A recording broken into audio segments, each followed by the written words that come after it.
Kita akan mendengarkan akan firman Tuhan pada saat ini, pagi hari ini.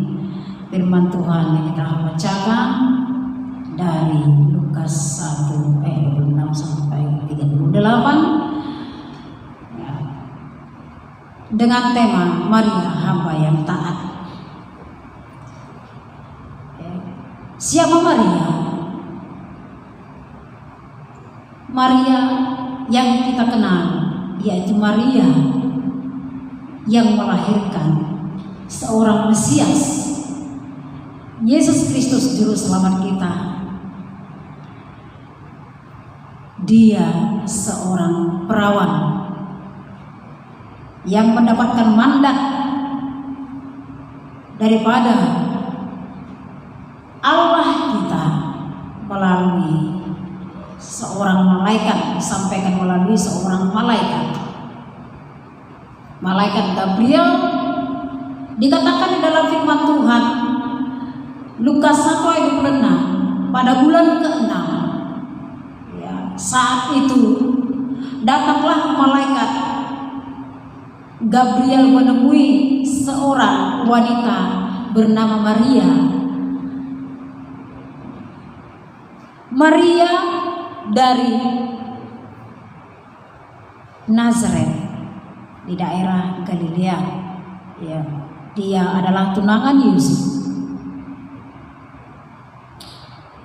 Sudah bertunangan tetapi belum meresmikan pernikahan.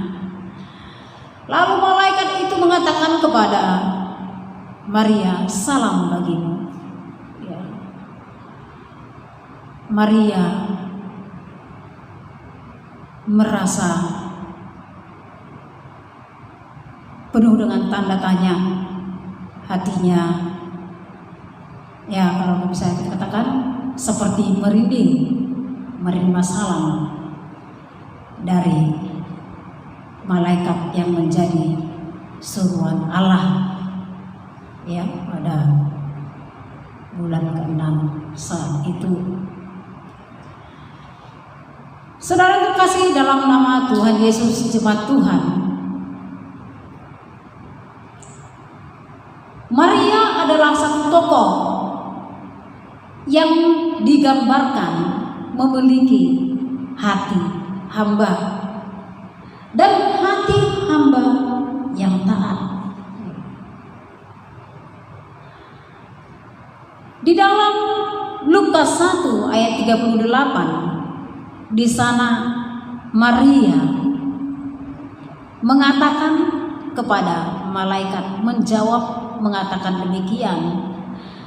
Kata Maria, sesungguhnya aku ini adalah hamba Tuhan, jadilah padaku menurut perkataanmu itu. Lalu malaikat itu meninggalkan dia. Ya. Satu ayat ini akan kita bahas dan makna-maknanya akan kita renungkan pada hari ini. Makna apa yang bisa kita dapatkan dari ayat ini, dari pernyataan yang dikatakan oleh seorang Maria, gadis yang sederhana itu, yang dipilih Allah untuk melakukan rencana Allah bagi dunia. Saudara terkasih dalam nama Yesus,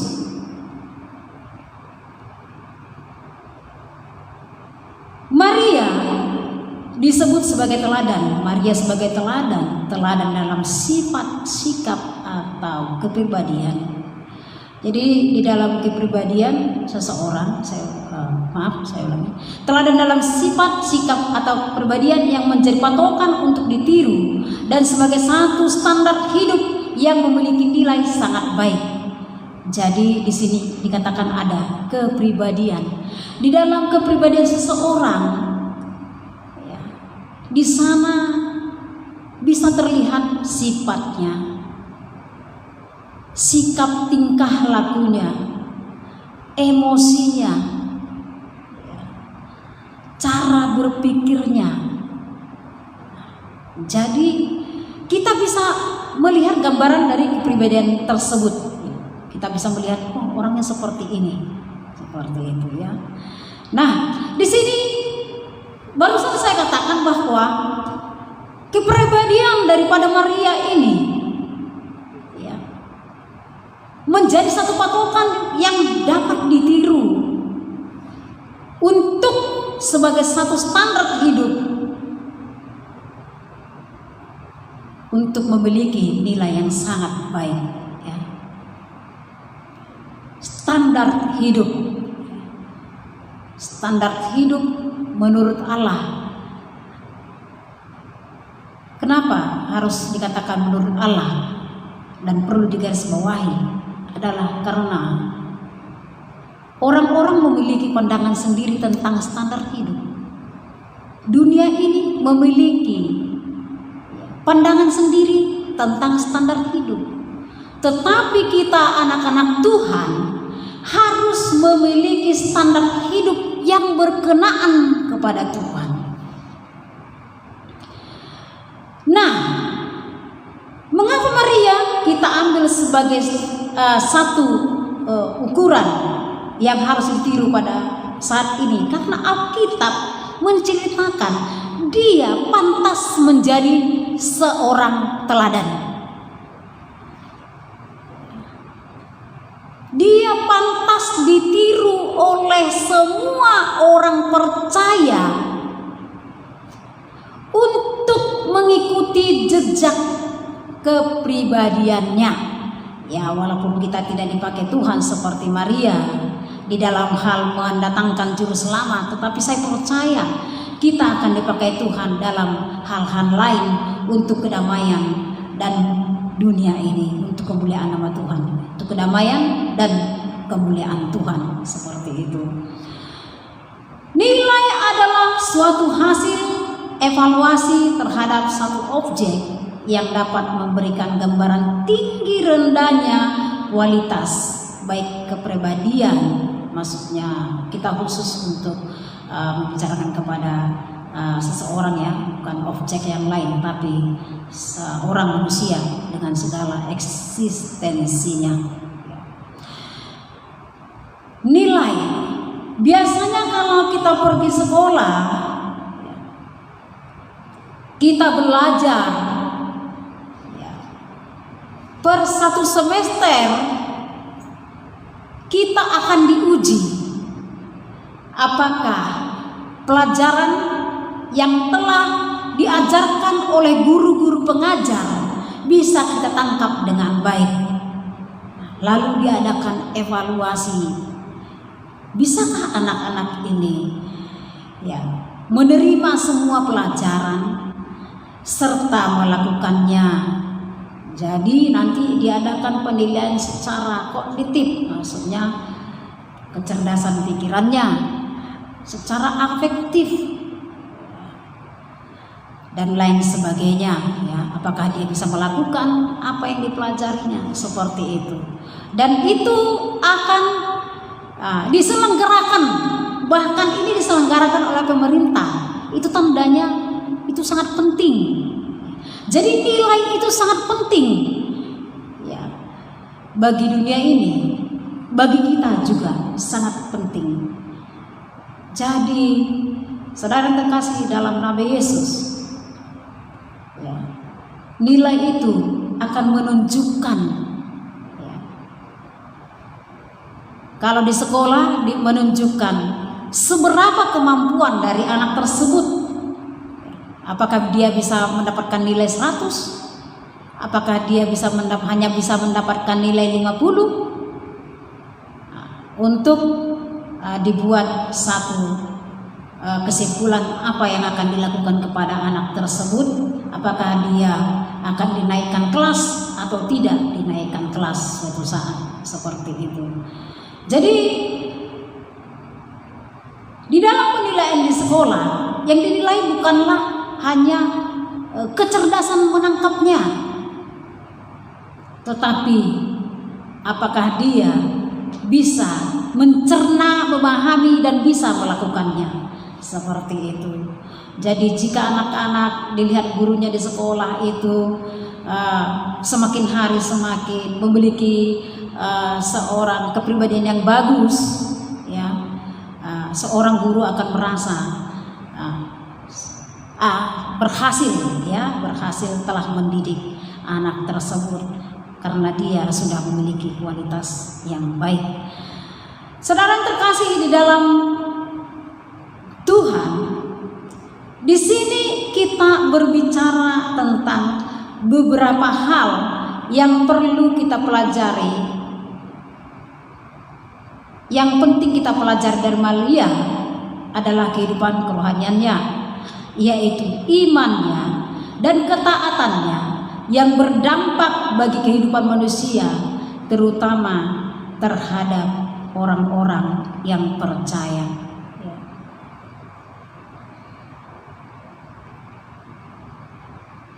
Apa saja yang dimiliki oleh Maria, ya, yang membuat hidupnya, kepribadiannya begitu berkualitas? Maria memiliki iman, kepercayaan. Dari mana kita mengetahui hal tersebut? Kalau kita membaca ulang Lukas 1 ayat 38a, di sana dikatakan, sesungguhnya aku ini adalah hamba Tuhan. Jadi pada saat itu yang datang adalah malaikat. Ya, walaupun ini dikatakan bahwa Tuhan memberikan mandat, tetapi dia tidak lebih tidak lebih, ya, lebih menghormati malaikat itu di atas Tuhan, tetapi Tuhan, dia menyebut nama Tuhan. Kalau pada masa itu pengertian daripada Tuhan yang disebut, mereka sebut mengatakan, bahasa lainnya itu kurios, itu adalah Tuhan, ya. Ada prinsip di kehidupan orang Israel, Tuhan itu adalah sesuatu yang harus dipercayai, dihormati, ya, dan tunduk kepadanya. Seperti itu. Tuhan yang tinggi, ya, Tuhan yang lebih tinggi daripada dirinya, ya. Seseorang yang mempunyai kedudukan yang tinggi daripada dia sendiri. Jadi Tuhan bagi mereka memiliki arti juga sebagai Allah di dalam penyebutannya, seperti itu. Jadi saudara terkasih, ayat ini menunjukkan kepada kita bahwa Maria mengenal Allah, ya. Maria sadar akan keberadaan Allah. Allah memiliki kuasa atas segala makhluk. Tadi saya katakan bahwa Tuhan itu adalah satu sosok satu pribadi yang lebih tinggi dari orang yang mempertuankan dia. Seperti itu. Demikian dia tahu Allah itu memiliki kuasa, memiliki otoritas. Sesungguhnya aku ini adalah hamba Tuhan. Di dalamnya ada makna penyerahan diri kepada yang dia pertuan. Kalau kita menyerahkan diri kepada seseorang, berarti kita sangat percaya kepada orang tersebut. Kalau kita mau dijadikan bawahan atau lain sebagainya misalnya dalam dunia ini, berarti kita percaya kepada orang tersebut sehingga kita mengikut dia. Demikian dengan Maria. Maria itu percaya kepada Allah. Dan kepercayaan Maria kepada Allah ini bukan dengan tiba-tiba, jemaat yang dikasihi Tuhan. Ya. Indikasinya adalah, hubungannya adalah bahwa iman seseorang tumbuh pasti itu adalah proses. Pertama, ya, yang pastinya lebih cepatnya seseorang bisa memiliki iman jika terdidik, ya, di dalam keluarga tentang kepercayaannya kepada Tuhan. Jadi kita percaya Maria ini bukan dari keluarga yang sembarangan, tetapi adalah keluarga yang sangat mengerti dan menyembah Tuhan, mengenal Tuhan. Ya, kalau di zaman sekarang kita katakan orang yang benar-benar beragama, yang mengikuti Tuhannya dengan baik. Jadi Maria juga seperti itu. Ya. Buktinya sewaktu malaikat datang, dia tidak langsung lari ketakutan, karena dia tahu itu adalah malaikat Tuhan dan Tuhan yang mengutusnya. Ya. Walaupun dia sempat ragu, bagaimana hal itu bisa terjadi bagiku? Wajar, kita manusia adalah manusia yang terbatas cara berpikir. Bagaimana mungkin seorang perawan yang belum menikah dia bisa hamil seperti itu? Ya, itu menunjukkan bahwa manusia itu memang terbatas. Tetapi di dalam keterbatasannya itu dia tahu Allah itu maha kuasa, sehingga dia mengatakan, sesungguhnya aku ini adalah hamba Tuhan. Ya. Berikutnya, apa lagi yang perlu kita tiru dari tokoh Maria ini? Ya, tentang kerendahan hati. Kerendahan hati, dia menempatkan dirinya sebagai hamba. Di dunia ini kalau ada hamba berarti ada bos, seperti itu. Ya, ada hamba, ada bos. Ya. Walaupun pengertian di dunia ini berbeda dengan pengertian yang kita percayai di dalam yang diajarkan Yesus kepada kita. Ya. Seorang hamba itu bagaimana? Seperti orang bos itu bagaimana? Sangat berbeda. Seperti itu. Tetapi sedikitnya kita bisa mengerti hamba itu di mana dan bos itu di mana. Bos itu adalah pemimpin. Ya, kalau di dunia ini bisa seperti pengusaha, bisa seperti mungkin ya direktur atau presiden seperti itu. Dan jika saya adalah pembantu presiden, berarti saya adalah sebenarnya hamba. Seperti itu. Nah, namun ada yang berbeda pemahaman manusia hamba di dunia ini dan bos di dunia ini dengan yang dipahami oleh Alkitab kita. Ya. Kalau hamba memang harus tetap tunduk kepada tuannya, dan bos di dunia ini ya memang kebiasaannya mengatur para bawahannya, pesuruhnya dan lain sebagainya.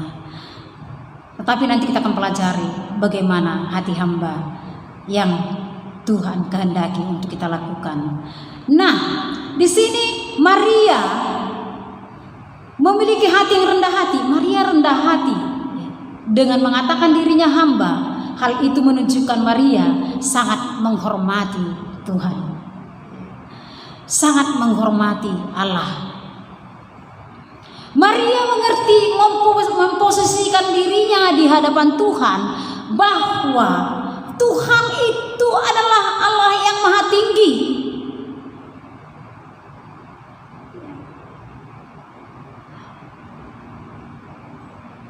Perbedaan kita dengan Allah di dalam segala hal seperti langit, seperti bumi dan langit antaranya. Jadi tidak ada bisa diukur seperti itu. Jadi firman Tuhan pada hari ini, Maria ya mencerminkan sebuah hati yang begitu tunduk, rendah, ya tidak merasa lebih tinggi daripada tuannya. Dia memiliki hati yang rendah hati. Ya, sewaktu dia mengatakan, apa mungkin itu terjadi bagiku?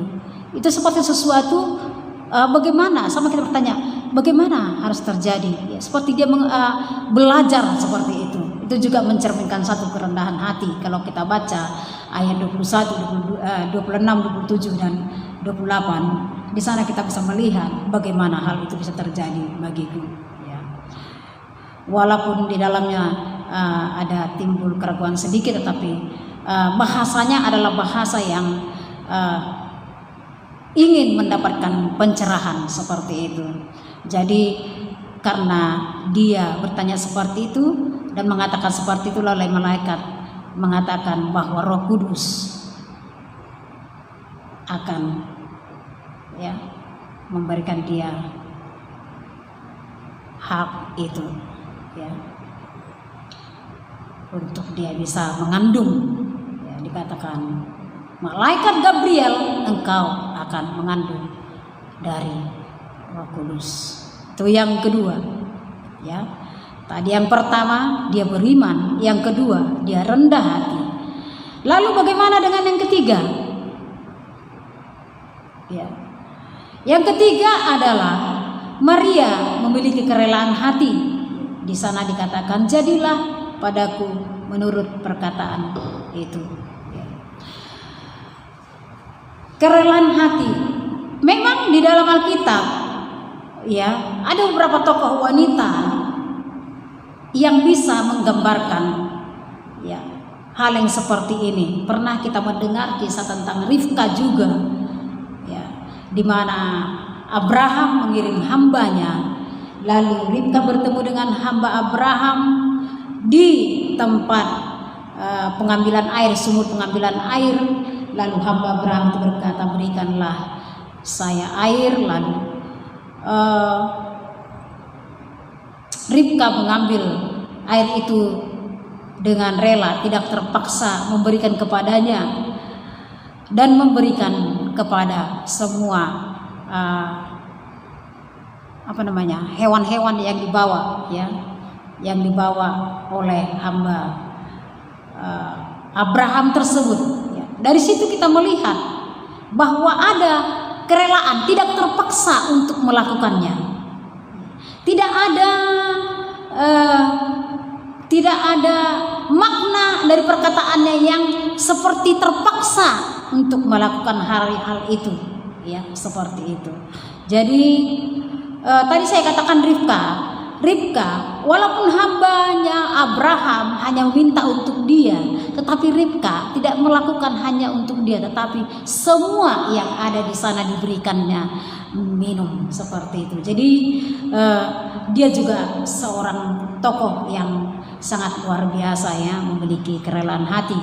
Jadi kalau kita lihat di dalam ayat Lukas 1 ayat 38b ini dikata, jadilah padaku menurut perkataanmu itu. Jadilah padaku. Bahasa lainnya kira-kira bagaimana ya?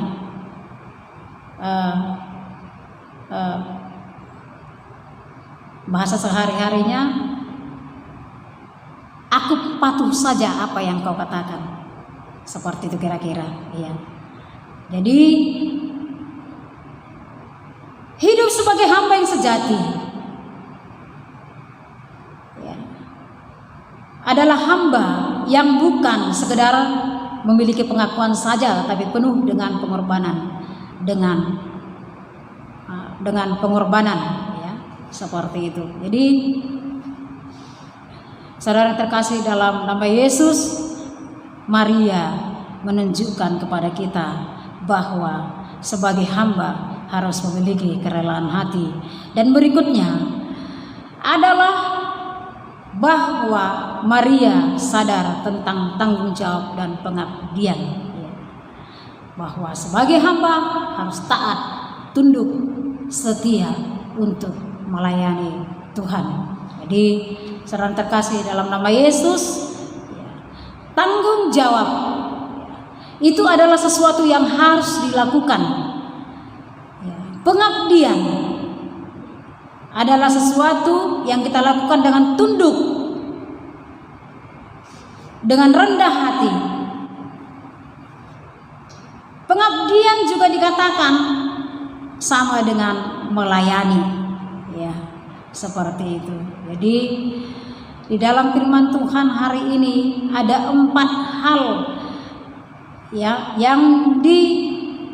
yang bisa kita dapat, yang bisa kita tiru, yang bisa kita teladani tentang seorang hamba yang taat, yaitu beriman, rendah hati yang kedua, kita harus rela yang ketiga, keempat, kita harus hidup penuh pengabdian kepada siapa? Kepada Tuhan. Firman Tuhan mengajar kita harus benar-benar percaya kepada Allah yang kita sembah. Kalau kita tidak percaya, maka sia-sialah kita berada mengikuti Yesus Kristus. Bahkan kita merayakan akan kelahirannya. Tanpa iman kita kepada Dia, maka sia-sialah kita sebagai orang-orang yang telah memberikan sumpah bahwa kita adalah seorang pengikut Kristus yang sejati. Saudara yang terkasih dalam nama Yesus, pada hari ini firman Tuhan pada hari ini mengajarkan kita jemaat Tuhan sebagai hamba Tuhan yang memiliki hati hamba yang sejati.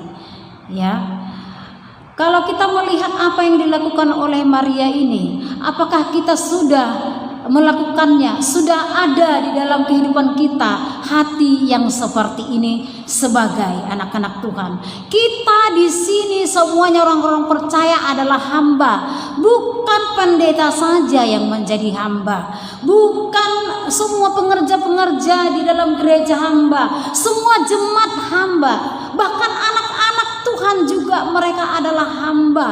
Kita semua adalah hamba yang harus mengabdi, melayani Tuhan di dalam kehidupan kita. Ya, saudara yang terkasih, jemaat Tuhan.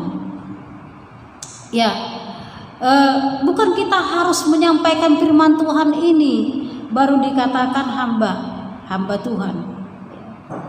Jemaat, apa saja yang bisa dilakukan? Membersihkan gereja, itu juga hati hamba yang tunduk kepada Allah. Bukan karena kita tunduk kepada hamba Tuhan. Saya banyak belajar dari Bapak Pendeta Felix ya, tentang hati hamba. Bagaimana Bapak ini setiap saat ya melakukan segala sesuatu, walaupun sebagai penggembala di tempat ini, dia malah bisa menjadi contoh bagi kita untuk kita memiliki hati seorang hamba. Ya, kalau kita datang ke sini, ya bukan hanya beribadah, kita bisa melihat apa kegiatan Bapak Gembala di tempat ini. Rela membersihkan, mengepel, semua dikerjakan. Sungguh luar biasa. Bagaimana kita dengan jemaat? Apakah kita bisa memberikan hati kita itu juga untuk rumah Tuhan? Tuhan tidak hanya melihat persembahan apa yang kita miliki. Kita bisa memberikan persembahan 100.000, 200.000, 1 juta, 3 juta. Tetapi Tuhan mau kita memiliki hati hamba, bukan hati bos. Karena kita adalah hamba di hadapan Tuhan. Apa yang bisa dilakukan di dalam rumah Tuhan ini yang bisa kita kerjakan? Mari kita kerjakan bersama-sama. Mari kita tiru. Ya. Jangan kita hanya membicarakan Maria ini sebagai teladan dan setelah itu semuanya berlalu begitu saja. Tidak ada yang menempel di hati kita, lalu tidak ada yang kita lakukan. Maka sia-sialah firman Tuhan yang kita dengarkan setiap hari Minggu, bahkan setiap hari jika kita rajin mendengarkannya. Bahkan firman Tuhan yang kita baca setiap hari, jika kita tidak melakukannya, maka kita bukanlah hamba Tuhan yang bertanggung jawab, yang penuh pengabdian kepada Tuhan, seperti yang dilakukan oleh Maria tadi. Dia penuh pengorbanan yang dilakukan. Apa kata orang jika ketahuan hamil di luar nikah? Seperti khotbah kita yang lalu, seperti itu. Apakah tidak menakutkan bagi seorang wanita? Ya, seperti itu ya. Itu sangat menakutkan bagi seorang wanita. Nah, mereka telah memberikan contoh kepada kita. Kita tinggal melakukannya. Lakukan sedikit demi sedikit. Tidak usah luar biasa. Tidak usah harus kita membangun satu gereja kalau kita tidak mampu, ya kita buat untuk rumah Tuhan. Saya kan hamba Tuhan untuk melayani. Tidak. Hal-hal kecil apa yang ada di rumah Tuhan yang bisa kita lakukan? Apa yang bisa dibantu? Amang pendeta orang Batak bisa bilang amang untuk sebagai rasa hormat kepada Pak Pendetanya. Dia bilang selalu amang, kepada ibu yang dituakan dia bilang selalu inang. Apa yang bisa dilakukan inang? Apa yang bisa dikerjakan inang? Itu kita bukan mau lakukan untuk hamba-hamba Tuhan yang ada di gereja itu. Bukan berarti kita budaknya hamba Tuhan, bukan. Kita melakukannya itu untuk Tuhan. Kita melakukan itu untuk Tuhan. Apapun yang kita kerjakan di dalam rumah Tuhan ini, kita lakukan untuk Tuhan. Nah, itu di gereja. Bagaimana dengan di rumah? Di rumah kita juga sebagai hamba. Kalau kita memiliki hati sebagai bos di rumah, ya, jangankan pasangan kita seperti itu, anak-anak pun akan berontak kepada kita, ya, karena hati hamba itu, seorang hamba, ya, orang kadang bangga hamba Tuhan, ya, setahu orang hamba Tuhan itu kedudukannya luar biasa, tetapi sesungguhnya hamba Tuhan itu di hadapan Tuhan haruslah memang mentunduk setunduk-tunduknya, merendahkan hati serendah-rendahnya di hadapan Tuhan, ya, bukan mempunyai kedudukan seperti pejabat seperti itu. Di rumah seorang yang berhati hamba itu dia akan berusaha membicarakan sesuatu dengan anak, dengan keluarganya sebagai teman, ya, walaupun anak tidak perlu direndahkan. Walaupun kita orang tua seperti itu. Bagaimana dengan di masyarakat? Tuhan Yesus pernah berbicara kepada murid-muridnya. Dia mengatakan seperti ini: jika engkau menjadi yang lebih tinggi, engkau harus melayani. Engkau harus menjadi yang lebih rendah, berarti melayani orang-orang. Seperti itu. Di dalam masyarakat juga seperti itu. Banyak pelayanan yang harus kita lakukan, ya. Saat orang kesusahan, misalnya ada orang yang meninggal, mari kita membantu apa yang bisa kita bantu, ya. Saat ada orang sakit, jangan kita biarkan apa yang bisa kita bantu. Aku tidak jago berdoa, doa di dalam diriku mungkin tidak ada kuasa, aku takut. Seperti itu tidak masalah. Apa yang bisa kita lakukan? Jika kita hanya bisa memberikan air minum kepadanya, berikan. Perhatikan tetangga kita, memiliki kerelaan hati, menolong, membantu hal-hal kecil. Mari kita lakukan itu. Itulah hamba. Jadi kalau orang Batak misalnya ada punguan, ya, di punguan itu bagaimana kita menunjukkan hati hamba. Di punguan itu kita harus menunjukkan bahwa kita orang yang percaya kepada Tuhan, ya. Kita harus menunjukkan sebagai orang yang penuh kerelaan. Kita harus menunjukkan bahwa kita memiliki kerendahan hati. Kita harus rela berkorban, ya, seperti itu. Karena kadang kalau kita mengingat kita adalah hamba Tuhan di mata dunia ini seperti tinggi kali, apalagi dikatakan anak Tuhan atau anak raja, ya. Karena dalam firman Tuhan mengatakan kita ini adalah ahli waris, kita anak-anak Tuhan. Terkadang salah mengambil keputusan, ya kan, mengambil kesimpulan, ya. Saya kan anak Tuhan. Walaupun kita anak Tuhan, kita harus berhati hamba seperti itu. Amin. Ya, saudara terkasih dalam nama Yesus. Di dalam firman Tuhan hari ini, jika Maria memiliki kualifikasi sebagai hamba yang sejati melayani Tuhan dengan iman, kerendahan hati, kerelaan dan pengabdian seluruh hidupnya untuk melayani Allah, mari kita juga berusaha mencoba belajar untuk meniru, mencontoh, meneladani sikap daripada Maria sebagai orang percaya, ya. Maria melakukan segala sesuatu dengan taat, menuruti Allah, mewujudkan rencana Allah untuk keselamatan umat manusia tanpa banyak bertanya.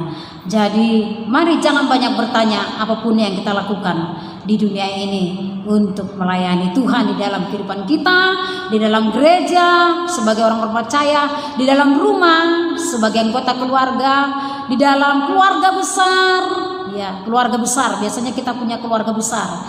Ada mertua, ada keponakan, ada besan dan lain sebagainya. Jadi di sana juga mari kita memiliki hati yang rendah, karena dengan seperti itu pun kita akan mempermuliakan Tuhan dan menciptakan damai di tengah-tengah masyarakat, di tengah-tengah kumpulan, di tengah-tengah keluarga, seperti itu. Jadi sebagai orang percaya kita juga harus memiliki hati yang terpanggil untuk melayani Dia. Kesimpulannya demikian, bahwa kita harus memiliki keinginan terpanggil melayani dengan kerelaan, dengan tidak mementingkan diri sendiri. Ini adalah sebuah kunci. Tetapi melayani dengan iman oleh pengenalan akan Allah, penuh rasa hormat, dengan kerendahan hati dan ketaatan kepada Tuhan. Jadi jemaat Tuhan, mari kita memikirkan ke atas. Itu firman Tuhan berkata, pikirkan saja Allah dalam hidupmu, pikirkan yang di atas, jangan pikirkan yang di dunia ini. Kalau kita memikirkan apa yang dipikirkan oleh dunia, ya, maka kita akan sungkan melakukan segala sesuatunya, ya.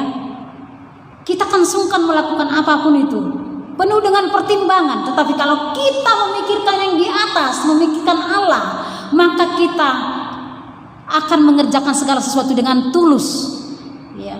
Tidak ada sesuatu pikiran yang lain-lain dalam hati kita. Jadi mari kita tiru tindakan daripada Maria pada hari ini sebagai akhir dari firman Tuhan, untuk diingatkan kepada kita di mana dia memiliki iman, kerendahan hati, dan memiliki kerelaan dan rasa tanggung jawab yang itu besar untuk kemuliaan nama Tuhan yang di surga, dan untuk kedamaian di dunia ini, sehingga kita melihat bagaimana telah lahir Raja Damai, yaitu Allah kita Yesus Kristus, yang kita peringati sepanjang Desember ini.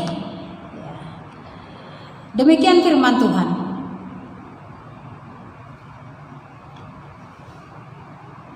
Mari kita berdoa. Tuhan, kami ucap syukur pada hari ini yang mengajarkan kami satu pribadi, satu sosok yang kami harus kagumi. Dan bukan untuk kami kagumi saja, tetapi kami meniru, kami melakukan, kami meneladani sikap, kepribadian, contoh perbuatan daripada Maria, Ibu Yesus, yang telah mengorbankan dirinya untuk mengandung, untuk menyampaikan, untuk mencapai rencana Allah untuk keselamatan dunia ini. Terima kasih Tuhan, Engkau telah menguatkan kami pada hari ini. Kiranya Tuhan menolong kami supaya firman ini terpatri dalam hati kami, dapat kami ingat dan dapat kami lakukan dengan baik. Terima kasih Tuhan, terpujilah Engkau di dalam nama Yesus. Amin. Seperti wanita mengurapi, menangis di bawah kaki, demikian hidupku mau mengasihimu. Yesus, Engkau baik bagiku. Mari katakan, seperti wanita yang menangis di bawah kakimu. Seperti wanita mengurapimu, menangis di bawah kakimu, demikian hidupku mau mengasihi. Yesus, Engkau baik bagiku. Sampai akhir ku menutup mata, ku tetap setia menanti janjimu. Sampai ku dapatkan mahkota kehidupanku, ku tetap setia untuk melayanimu.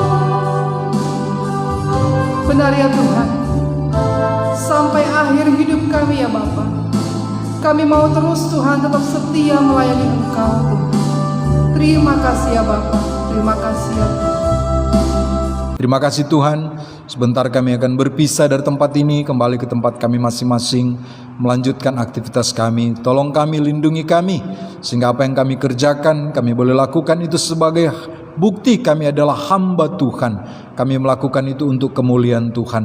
Dan kami percaya di dalam kehendak Tuhan, maka kami akan menikmati berkat-berkat pemeliharaan Tuhan. Terima kasih banyak Bapa. Jemaat Tuhan, arahkanlah hatimu, pulanglah dan terimalah berkat Tuhan. Tuhan memberkati dan melindungimu. Tuhan menyinarimu dengan wajahnya dan memberimu kasih karunia. Tuhan menghadapkan wajahnya kepadamu dan memberimu damai sejahtera. Kiranya berkat dari Allah Bapa, anugerah di dalam putranya Tuhan Yesus Kristus, tuntunan penyertaan Allah Roh Kudus menyertai kita senantiasa dari saat ini sampai selama-lamanya.